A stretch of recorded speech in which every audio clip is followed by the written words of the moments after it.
જય દ્વારકાધીશ મિત્રો, કેમ છો? બધા મજામાં થશો? તમને બધાને તો ખબર જ છે આજ મારા નણંદના લગ્ન છે. અત્યારે જો બધું ઘોડે સડી ગયા છે, વરાજો ઘોડે સડી ગયો છે. હમણાં ના જઈને તમને બધાને બતાવું છું કેવાક લાગે છે વરાજોનું. હોવ કમેન્ટમાં જરાક જણાવજો, અને અમે કેવા લાગી છીએ એ પણ કમેન્ટમાં કહેજો તમે. જગદીશ અત્યારે બહાર ગયા છે, દુકાને કંઈક વસ્તુ લેવા ગયા છે. હમણાં આવે ને એટલે બધું તમને એમ બતાવી. રાતે તો કાંઈ અમે બ્લોગ બનાવવા પામ્યા નથી, કેમ કે રાતે કાંઈ મૂડ હતું નહીં, એટલે કાંઈ બ્લોગ બનાવવા પામ્યા નથી. હાલો તે બધાને અત્યારે બતાવું.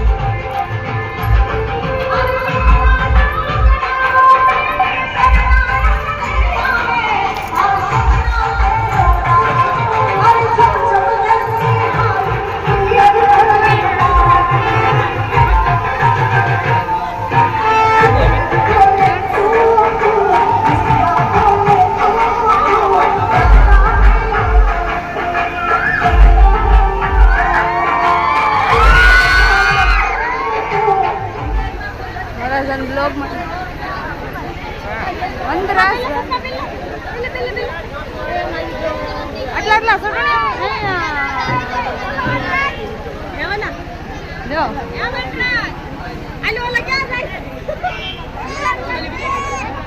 હાલો તો આપણે અત્યારે માંડવા તરફ જાવીશ. હવે તમને બધાને બતાવું કેવું ડેકોરેશન કર્યું છે. જરા કમેન્ટમાં કહેજો, બધા કમેન્ટમાં જણાવજો કે ડેકોરેશન કેવું થયું છે.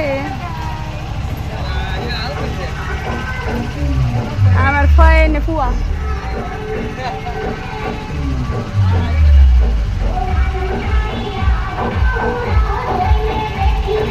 Full family.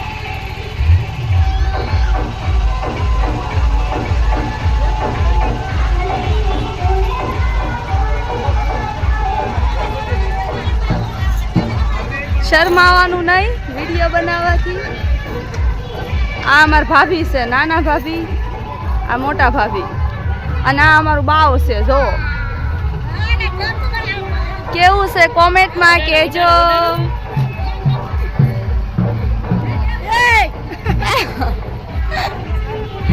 આ અમાર ભાભી છે મોટા, આ સૌથી મોટા ભાભી. હા હજી નથી પૂરું થયું. હા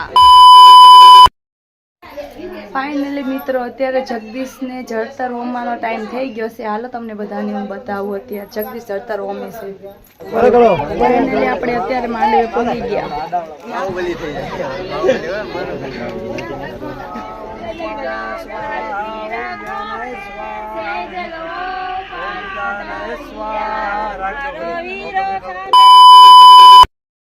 दो अनजाने अजनबी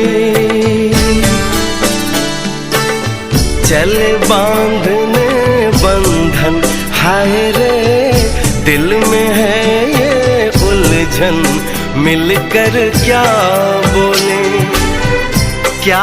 ફાઇનલી અત્યારે બેનની વિદાયનો ટાઈમ થઈ ગયો છે અને બેનનો કરિયાવર પથરાઈ ગયો છે. તો હાલો બધાને બતાવી.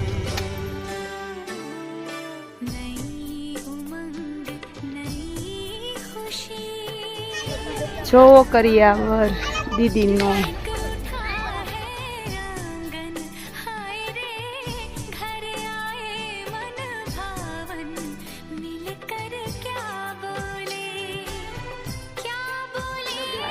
કરિયાવર ખાતે જોઈ લો અમાર ભત્રીજીનો.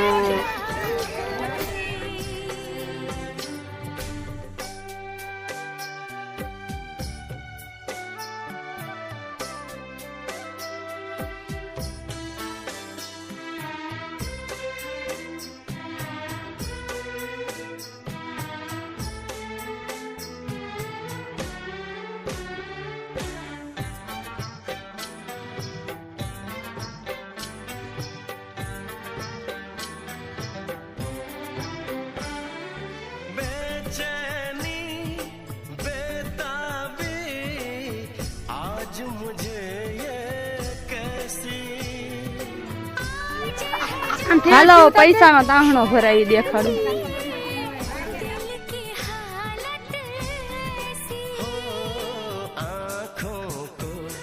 उसी का इंतजार है, उन्हीं के लिए ये तस्वीर ही ચાલો મિત્રો તમને દેખાડીએ અમારે અહીંયા વડીલોને સાફા બાંધવાનો રિવાજ છે, જોઈ લો. ઠીક વાત. बढ़ने लगी है उलझन मिलकर क्या बोले क्या बोले रे मिलकर क्या